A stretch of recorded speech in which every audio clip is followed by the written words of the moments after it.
तेबे घूर्णिबलय प्रभाव में आगामी 11 तारिख पर्यंत राज्य में प्रबल वर्षा हेबार संभावना रही।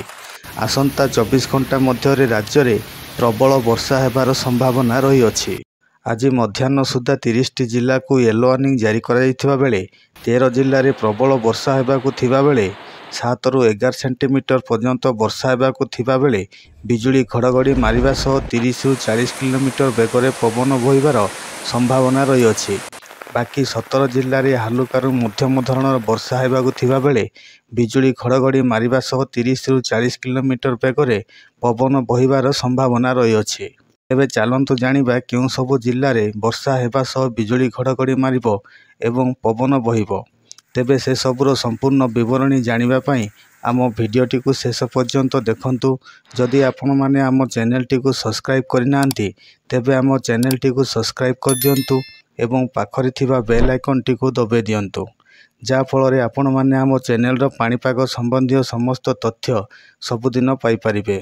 हाराहारी समुद्र पतन में मौसुमी वायु एवं फिरोजपुर, चंडीगढ़ एवं सेठारु पूर्व दक्षिण पूर्व दिगरे हिमालय पाददेश निकट दे उत्तर पूर्व अरुणाचल प्रदेश दे गति करुअछि।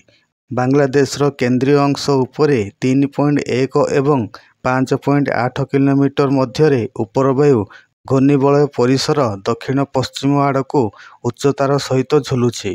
गांगेय पश्चिमबंग एवं दक्षिण उत्तर ओडिशा रे हाराहारी समुद्र पतन ठारू 5.8 किलोमीटर उपरे उपरवायु घूर्णिबलय परिसर जारी रही, जहा फल आसंता 24 घंटा मध्य राज्य में प्रबल वर्षा हेबार संभावना रही। तेबे राज्य में जून 1 ରୁ आज पर्यंत 634.1 मिलीमीटर वर्षा रेकर्ड करा जायछि। येलो वार्निंग जारी करा जायथिबा 30 जिला मध्यरु 13टी जिला जेउंठी प्रबल वर्षा हेबार संभावना रही। गजपति, रायगड़ा, नुआपड़ा, बलांगीर, बरगड़, मयूरभंज, केन्दुझर, बालेश्वर, भद्रक, जगतसिंहपुर, कटक, खोर्धा, पुरी येलो वार्निंग जारी करा जायथिबा बाकी 17 जिला हेउछि मालकानगिरी, कोरापुट, कलाहांडी, कंधमाल, बौद्ध, सोनपुर, संबलपुर, सुंदरगढ़, झारसुगुड़ा, नवरंगपुर, देवगढ़, अनुगुल, ढेंकानाल, जाजपुर, केन्द्रापड़ा, नयागढ़, गंजाम एही सबु जिले में हालुकारु मध्यम धरणर वर्षा हेबो।